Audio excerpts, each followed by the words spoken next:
En me faisant baptiser, je veux le suivre. Il m'a lavé de tous mes péchés. Donc, je suis trop contente. Et voilà quoi. Je tiens à remercier Sandra, Edouard, Radja, Soudez, Priska, Laetitia, sans oublier mes pasteurs Franck et David, ainsi que leur épouse, pour tout le soutien qu'ils me procurent. Je sais pouvoir compter sur eux dans mes moments de solitude, de tristesse et d'angoisse. Lorsqu'Edouard, mon ami de plus de 40 ans, n'a pas de nouvelles de moi, il m'appelle pour savoir si tout va bien. J'ai trouvé une nouvelle famille. Je sais que Dieu va faire tomber une pluie de bénédictions sur moi et ma fille Aline. Merci Seigneur. Amen. Par contre, quelque chose que je vais rajouter et qui me tient beaucoup à cœur, c'est que j'ai retrouvé une ancienne collègue et qui est ma sœur de toute façon. Et quand on était collègues ici, moi j'étais pas prête encore parce que Suzanne, tu peux te lever Suzanne s'il te plaît.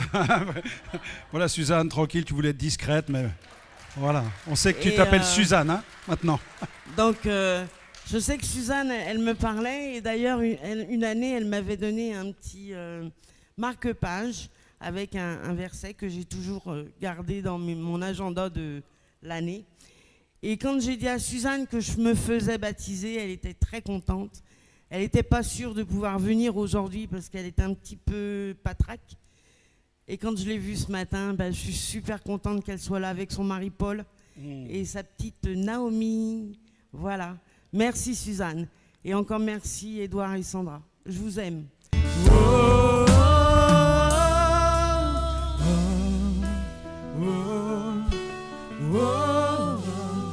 Alléluia. Et tous d'une seule voix, tous ensemble, chantons. Alléluia. Est-ce qu'on peut tendre les mains vers elle? Est-ce qu'on peut bénir notre sœur ce matin? Chantons. Alléluia. Edouard, si tu veux venir. Edouard, Sandra.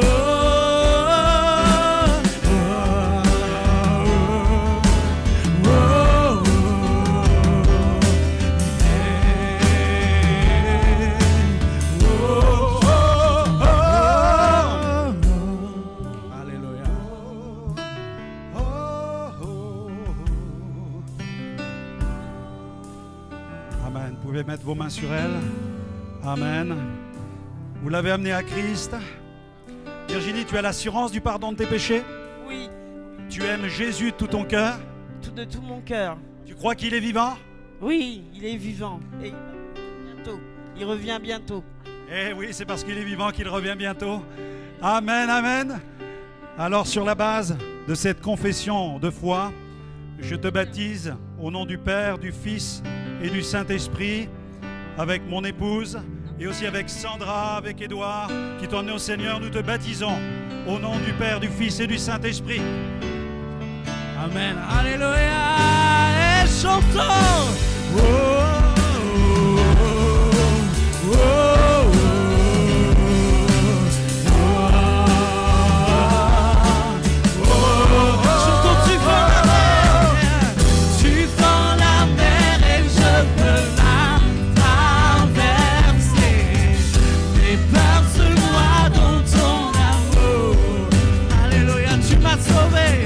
Tu m'as sauvé, alors je peux chanter.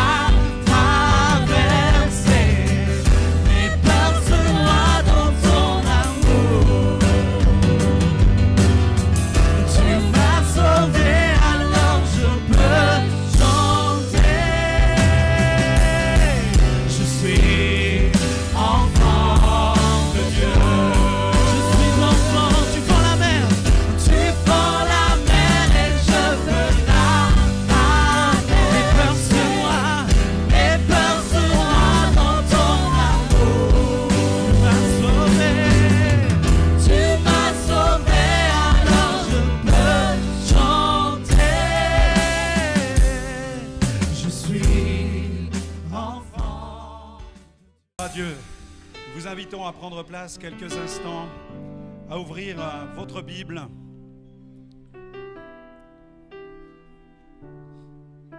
Nous allons lire un passage qui se trouve dans le chapitre 9 des Actes des Apôtres.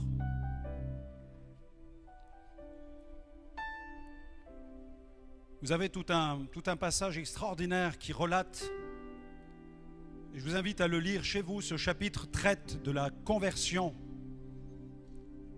d'un homme qui était persécuteur, qui s'appelle Saul de Tarse. Et plus tard, dans un autre chapitre des Actes, il va raconter cette rencontre assez insolite qu'il a vécue, parce que Saul persécutait les chrétiens et il les mettait en prison. Il était hostile, anti-chrétien. Nous pourrions employer le terme de quelqu'un de totalement radicalisé contre la foi chrétienne, au point qu'il a même joint son suffrage à ceux qui ont lapidé un serviteur, un disciple qui s'appelait Étienne. Mais Saul a vécu une rencontre sur le chemin de Damas. Il a été frappé de cécité, il a vu une grande lumière, il a vécu sa rencontre avec Dieu. Il était recueilli chez un dénommé Judas, et à l'intérieur de cette maison, il s'est mis dans le jeûne et la prière. Il a réalisé qu'il luttait contre Dieu. C'est malheureusement, on peut croire en Dieu et lutter contre Dieu, c'est assez paradoxal. Mais il y a beaucoup de gens qui croient en Dieu et qui malheureusement, sans bien le réaliser, ils marchent contre Dieu. En fait, il luttait contre Jésus, car sur le chemin de Damas, il a entendu une voix aussi, il y a eu une grande lumière. Il était frappé de cécité, il a entendu la voix, et la voix a dit « Je suis Jésus que tu persécutes ». C'était la voix de Dieu. Jésus est le Fils de Dieu.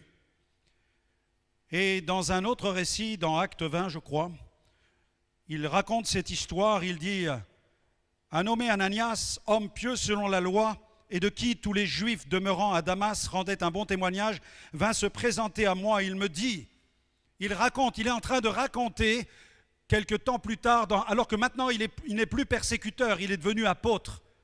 L'homme qui combattait contre la foi est devenu le plus grand défenseur de la foi. C'est pourquoi il n'y a jamais de cause désespérée. Amen. Peut-être que vous dites autour de moi, il y a des gens qui ne veulent rien entendre. Ils ne veulent pas se convertir à Christ. Je fais tout pour les conduire à Jésus, mais ils ne veulent rien entendre. Mais regardez, Saul de Tarse luttait contre Dieu. Il luttait contre la foi et pourtant il prétendait croire en Dieu. Et sur le chemin de Damas, Dieu l'a foudroyé par la puissance de son esprit. Et ensuite, il a envoyé quelqu'un qui était prié pour lui. Et alors qu'il a prié pour lui, sa vie était transformée. Parce qu'il y avait là un rendez-vous divin. Il y avait vraiment un rendez-vous fixé dans l'agenda de Dieu pour que sa vie soit changée. Et Dieu ne fait pas une œuvre à moitié. Dieu ne veut pas améliorer votre vie. Dieu veut vraiment la transformer. La religion souvent s'occupe de l'extérieur, on soigne le décor, on ajoute du vernis, mais la foi transforme l'intérieur. Amen. Parfois certains voudraient se faire baptiser, vous savez pourquoi? Pour être exorcisés des démons. Des gens m'appellent, pasteur, je voudrais que vous me baptisiez, j'ai un problème, j'ai des démons, plongez-moi dans l'eau pour que les démons partent. Je dis, écoutez, ça n'est pas un grand bénitier ici, ce n'est pas de l'eau bénite, ce n'est pas en descendant là que les démons vont partir, c'est parce que vous venez à Jésus et que Jésus vient en vous que les démons sortiront et après on vous baptisera. Comprenez le sens du baptême? Et Saul de Tarse a été visité par la puissance de Dieu, il a recouvré la vue. Les écailles sont tombées. Et il raconte cela dans ce chapitre des Actes. Il dit, un homme s'est présenté à moi, il a dit, Saul, mon frère, recouvre la vue. Au même instant, je recouvrais la vue et je regardais. Et il a dit, le Dieu de nos pères t'a destiné à connaître sa volonté et à voir le juste. Et dans ma Bible, le juste est marqué avec une majuscule, le juste, il est question de Jésus. Le Dieu de nos pères t'a destiné à voir le juste et à entendre les paroles de sa bouche. En fait, qu'est-ce qu'il a vu? Il a vu une grande lumière. Quand il a vu le juste, il a été foudroyé. Amen. Il a été fracassé par la manifestation de la gloire de Dieu. Il est tombé sur sa face. Il t'a appelé à entendre les paroles de sa bouche, car tu lui serviras de témoin auprès de tous les hommes des choses que tu as vues et entendues. Dieu est tangible. Et maintenant, que tardes-tu? Et qu'est-ce qu'Ananias, ce disciple, a dit à Saul? Il lui a dit ces quelques mots. Il lui a dit, lève-toi, sois baptisé et lavé de tes péchés en invoquant le nom du Seigneur. Et la sœur qui vient de se faire baptiser, je peux vous assurer que c'était la fête dans le baptistère. Hein? Parce que moi, j'ai jamais vu quelqu'un plonger sous l'eau comme ça. Peut-être que mon premier baptisé, il a fait une pirouette à l'intérieur. C'était une piscine, c'était une grosse piscine en plastique qui avait une telle poussée d'Archimède à l'intérieur que le baptisé flottait un peu, il partait dans tous les coins du baptistère. J'étais jeune pasteur et mon pasteur me fait confiance, il me dit ouais, vas-y, tu vas baptiser celui-là. Je dis ok, je ne savais pas trop comment faire. J'ai essayé de l'attraper, puis je l'ai poussé tellement fort qu'il a fait une roue à l'intérieur du baptistère. Quand il est ressorti, il crachait toute l'eau, il était baptisé dedans et extérieurement. Lève-toi, sois baptisé. Et j'aimerais m'adresser à ceux qui ont levé la main tout à l'heure. Maintenant, il est temps. Lève-toi, sois baptisé et lavez de tes péchés. C'est ce qu'Ananias a dit. Je veux me faire simplement le porte-parole d'Ananias. Je veux simplement vous dire ce qu'Ananias a dit à cet homme qui est devenu un apôtre. Fais comme tout le monde. Voilà, tu peux pas dire, moi je crois en Jésus, moi je crois en Dieu. J'ai peut-être pas vraiment besoin du baptême. Non, sois lavé de tes péchés. Tu as besoin d'être lavé de tes péchés. Ce n'est pas l'eau qui va te laver. Mais en acceptant d'emprunter ce chemin, tu es en train de dire que tes péchés sont lavés. Tu es en train de reconnaître que tu es un pécheur, que tu n'es pas plus grand que les autres. Et même Jésus, qui était sans péché, a accepté lui-même d'être baptisé par Jean-Baptiste, qui prêchait pas n'importe quel baptême, mais un baptême de repentance. À tel point que Jean-Baptiste disait, non, c'est plutôt moi qui ai besoin d'être baptisé par toi. Non, laisse faire ce qui est convenable. Parce que Jésus a voulu nous montrer le chemin. Parce qu'il s'est humilié en descendant de sa gloire, en venant marcher parmi les hommes. Il s'est dépouillé de sa gloire. Alors humblement, Jésus a voulu se faire baptiser. C'est beau, hein? Le seul qui sur la terre n'aurait jamais eu besoin d'un baptême d'eau, s'il y en avait un, c'était bien Jésus. Et pourtant, il s'est fait plonger dans l'eau, il était plongé dans l'eau. Lève-toi et sois baptisé, c'est un ordre. Donc là, il y a plusieurs impératifs dans ce passage que nous avons lu. Premièrement, l'impératif d'un messager. Il faut que quelqu'un vienne te dire, lève-toi, sois baptisé. Un disciple nommé Ananias se présenta à moi. Dieu se sert de messager, Dieu se sert de témoin, Dieu s'est servi du disciple Ananias, comme il s'est servi de notre frère, de notre sœur, pour témoigner, comme il s'est servi de notre sœur aussi, qui a partagé aussi ses paroles de bénédiction. Dieu veut se servir de chacun d'entre nous pour amener des âmes à Jésus. Est-ce que vous le croyez? Est-ce que vous pensez que Dieu peut vous faire la grâce d'amener quelqu'un à Christ? Amen. Parce que c'est Dieu qui va le faire. Ne vous dites pas, mais moi, j'ai jamais amené personne au Seigneur et le suis-je capable? Est-ce que je pourrais le faire? Oui, parce que c'est Dieu qui va le faire au travers de toi. Simplement, si tu as le fardeau des âmes, Dieu va le faire au travers de ta vie. L'impératif d'un messager, nous sommes tous les fruits d'une rencontre avec un témoin de Jésus, un messager. Moi, ça s'est passé au centre-ville, ou plutôt en deux temps, je ne vais pas tout vous raconter, mais ma première rencontre avec Dieu s'est passée sur le bord d'une fenêtre. Je voulais me suicider. C'est là que j'ai rencontré Dieu. Ce n'était pas dans un temple, ce n'était pas avec un pasteur, ce n'était pas dans une église, c'était sur le bord d'une fenêtre à l'âge de 17 ans et demi. J'étais tellement tourmenté, j'entendais des voix que je voulais mourir. Et c'est là, sur le bord d'une fenêtre, que Dieu m'a parlé pour la première fois. Et cette voix qui m'a parlé m'a donné la force de fermer la fenêtre. Et j'ai fui cette maison. Et quelques heures plus tard, je me retrouvais au centre-ville. Et c'est sur la place du centre-ville que des jeunes gens distribuaient des tracts concernant la vie d'un chef de gang qui avait été changé, qui s'appelait Nicky Cruz. Et on m'a tendu ce tract, j'ai entamé la discussion. Et quelques heures plus tard, je me retrouvais dans une petite communauté évangélique où un pasteur a prêché, et là, il y a eu quelque chose de glorieux qui s'est produit. Il faut un messager, l'impératif du messager. Deuxièmement, l'impératif du surnaturel. Ananias, face à Paul, lui a dit, « Saul, mon frère, recouvre la vue. » Au même instant, je recouvrais la vue et je regardais.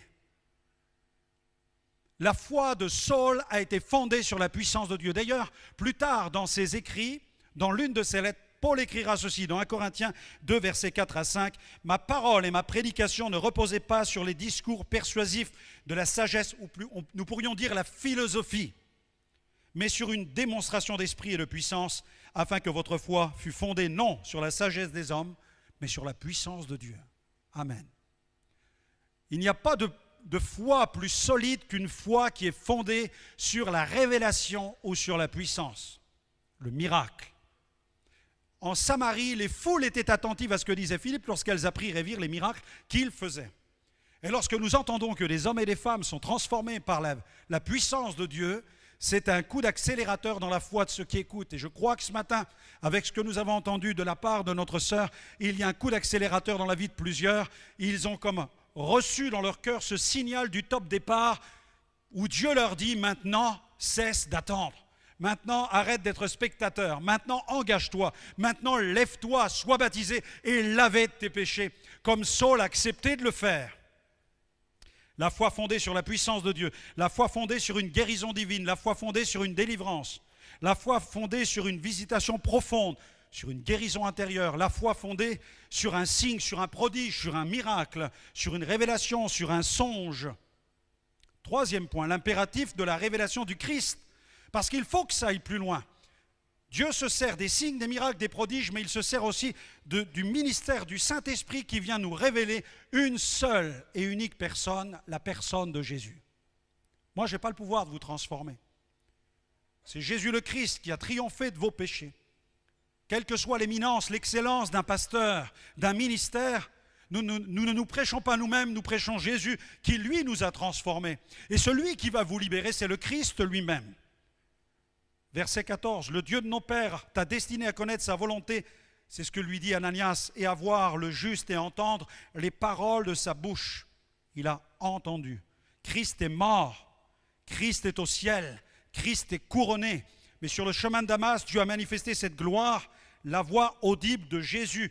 Et chaque chrétien a besoin d'expérimenter son chemin de Damas. Tu as besoin d'avoir ce contact, cette rencontre avec le Saint-Esprit, ce rendez-vous divin, duquel tu ressors avec la conviction que Dieu existe, que Dieu veut te transformer, que Dieu est vraiment là et que Dieu va le faire. Sinon, ça n'est que de la religion.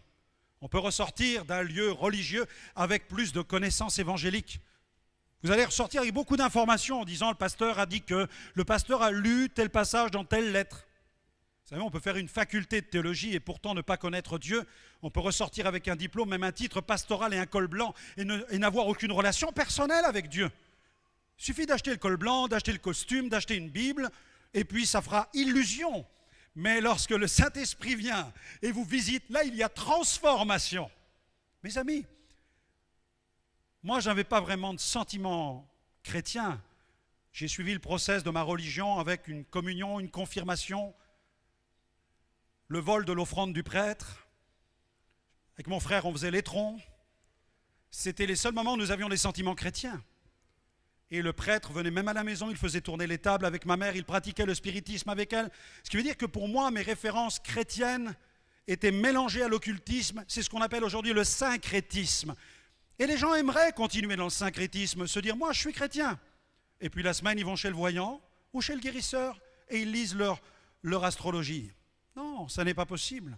Dieu condamne dans sa parole de telles pratiques. On ne peut pas marcher dans les ténèbres et dans la lumière. D'ailleurs, la lumière ne viendra jamais chez celui qui veut demeurer dans les ténèbres.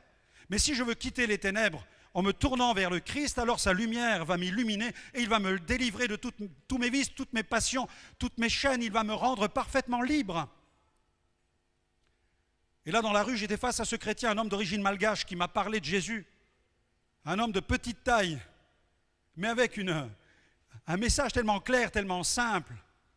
Il m'a ouvert la Bible, il m'a lu Deutéronome chapitre 18, verset 10, où il est marqué qu'on ne trouve chez toi personne qui exerce le métier de devin, d'astrologue, de magicien, d'enchanteur, personne de ceux qui évoquent les esprits ou disent la bonne aventure, car quiconque fait ces choses est en abomination à l'Éternel.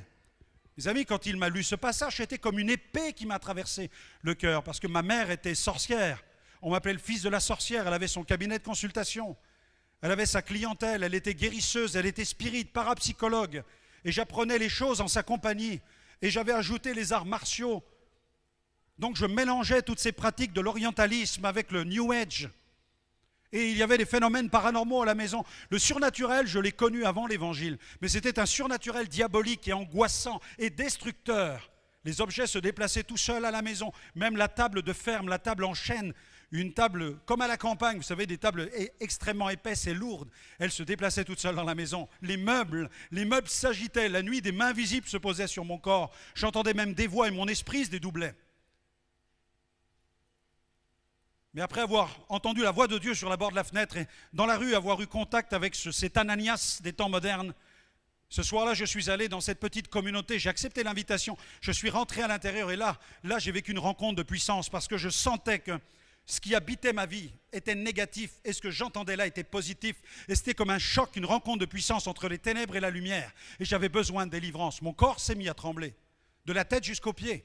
Et une conviction est descendue sur moi, celle d'être misérable, d'être pécheur, d'être séparé de Dieu. J'ai reconnu mon péché sur ma chaise, assis là où j'étais. Pendant que le pasteur prêchait, c'est comme si une huile descendait sur moi. C'est comme si cette huile m'enveloppait et me communiquait un message et me disait « Tu es pécheur, mais Jésus t'aime. Tu as commis des injustices. Christ va te les pardonner. Il a donné sa vie sur la croix pour te pardonner tes transgressions, toutes les injustices que tu as faites. » Et en même temps, il y avait ce message « Mais je viens pour te guérir des injustices que tu as subies parce que tu n'as pas choisi de grandir dans un foyer où l'on pratiquait l'occultisme. Et je viens pour guérir ton cœur brisé. J'ai confessé mes injustices et j'ai été guéri des injustices que j'ai subies. Et là, j'ai découvert l'expérience avec la puissance du Saint-Esprit. J'ai fait un voyage au Niagara céleste. Bam, je suis tombé sur ma chaise. J'étais KO sur ma chaise. Et là, mon esprit s'est ouvert et j'ai une vision de la gloire de Dieu. J'ai vu un trône, j'ai vu la gloire du Christ. Et de ce trône, un fleuve qui a jailli. Et mes amis, ça m'a percuté de plein fouet. Le corps, l'âme, l'esprit, l'être tout entier était comme traversé. Dans toutes mes cellules, j'étais visité par Dieu. Je savais à ce moment précis que j'étais une nouvelle créature, que mes péchés étaient pardonnés, que ma vie ne serait plus jamais la même. Et quand je suis rentré à la maison ce jour-là, c'est en courant, en traversant la ville, j'ai poussé la porte du cabinet de consultation de ma mère qui était dans une séance de sorcellerie. Et là, moi, j'arrive en criant « Maman, Jésus est vivant, Jésus est ressuscité !» Vous imaginez cela ? Dans le cabinet d'une voyante, j'arrive en poussant ce cri « Jésus est vivant !» Et là, ma mère se tourne vers moi, elle me dit « Mais qu'est-ce qui t'arrive? Qu'est-ce que tu as fait ?» Elle me dit « Tu as consommé de la drogue !» Je dis « Non, maman, ce n'est pas la drogue, c'est la puissance du Saint-Esprit. » Et ma mère ne savait pas qui était le Saint-Esprit, ni même cette façon de s'exprimer, elle ne comprenait pas ce qui se passait. Et puis l'autre sorcière qui était avec elle, lorsqu'elle a entendu que je proclamais le nom de Jésus, elle s'est levée, elle a commencé à marmonner toutes ces malédictions. Et là, mon esprit a vacillé. J'avais 10 minutes de conversion. Je ne savais pas comment on rencontrait ce genre de situation. Je me suis tenu après le comptoir, mon esprit vacillait, il y avait les ténèbres qui se heurtaient contre moi. Et j'ai simplement prié intérieurement en disant « Jésus, ça fait 10 minutes que je te connais, je ne sais pas comment tu règles des affaires pareilles, mais dépanne-moi, fais quelque chose. » Et je me suis souvenu du pasteur qui avait prié pour moi au nom de Jésus. Et j'ai pensé en moi-même, la solution se trouve dans le nom de Jésus. Et j'ai dit « Madame, je vous ai dit au nom de Jésus, vous sortez d'ici, vous sortez de chez ma mère maintenant. » Et ma mère me dit « Mais qu'est-ce que tu fais ? Tu n'as pas le droit de faire ça. » Ma mère était sous le choc de me voir commander à cette dame qui faisait de la sorcellerie avec elle de sortir de la maison. Et quand j'ai vu que cette dame m'entendait mais qu'elle ne bougeait pas, j'ai pensé que ça ne marchait pas. Et je me suis souvenu du pasteur qui avait prié avec autorité. Alors je me suis repris et j'ai dit « Je vous ai dit, vous sortez de chez moi maintenant au nom de Jésus. » Et là, elle a fait un pas en arrière. Et quand j'ai vu qu'elle faisait un pas en arrière, j'ai dit « Ça marche. » Alors là, j'ai crié « Au nom de Jésus, tu sors !» Et là, mes amis, elle n'est pas sortie, elle est tombée. Et elle s'est tordue comme un serpent sous les chaises. Et ma mère s'est retrouvée face à ce phénomène de cette rencontre de puissance entre les ténèbres et la lumière. Et à ce moment-là, ma mère a commencé à se convertir parce qu'elle a vu la victoire, la réalité de la lumière, l'autorité de la lumière, la supériorité de la lumière qui est Christ. Et ce jour-là, ma mère s'est tournée vers le Christ. Elle s'est convertie. Elle a fermé le cabinet de consultation. Elle a détruit la boule de cristal, les objets de divination. Elle en avait des tonnes, des bouquins de sorcellerie. Elle a tout passé par le feu. Et mon père, voyant ce qui m'était arrivé, ce qui était arrivé aussi à ma mère, est allé le soir même, ou plutôt à la réunion suivante. Mon père est venu, il souffrait d'un ulcère cancéreux. Il s'est avancé à l'appel, le pasteur a prié pour mon père. Et mon père a senti comme une chaleur traverser son corps. Et il s'est dit, mais il y a quelque chose de tangible que je viens d'expérimenter. Alors il est rentré à la maison. Et c'était un grand amateur de piment, et il l'est toujours. Les Réunionnais, les Antillais lui offraient toujours des pots entiers de piment. Et quand il est rentré à la maison, il a dit à ma mère, fais-moi du riz. Et ma mère lui a fait du riz. Il a mis là du piment, mais de quoi faire exploser tout le quartier. Et là, mon père a mangé à la cuillère, plus aucune douleur. Il a fait des examens et le médecin le professeur ne comprenait pas comment et qui avait pu reboucher ce trou qu'il y avait, cette plaie qu'il y avait dans cet estomac. C'est Jésus qui l'a fait parce que dans ses meurtrissures, nous avons été guéris. Alléluia. Mon frère était libéré du tabac, de la drogue et de l'alcool et des boîtes de nuit, libéré de cette vie de péché. Ma petite sœur, libérée des puissances de ténèbres. En quelques jours, toute la famille est venue à Christ. Il nous a envoyé prêcher l'évangile dans plus de 50 pays. C'est Christ qui peut faire cela. Regardez ce qu'il a fait avec Saul de Tarse, comment sa vie a été changée, l'impératif de la révélation du Christ. Là où tu es ce matin, dis, je ne te connais pas Dieu, mais révèle-toi. Et il va le faire par la puissance du Saint-Esprit, en te disant ce que prêche cet homme est vrai. Il va te convaincre de la réalité de Jésus.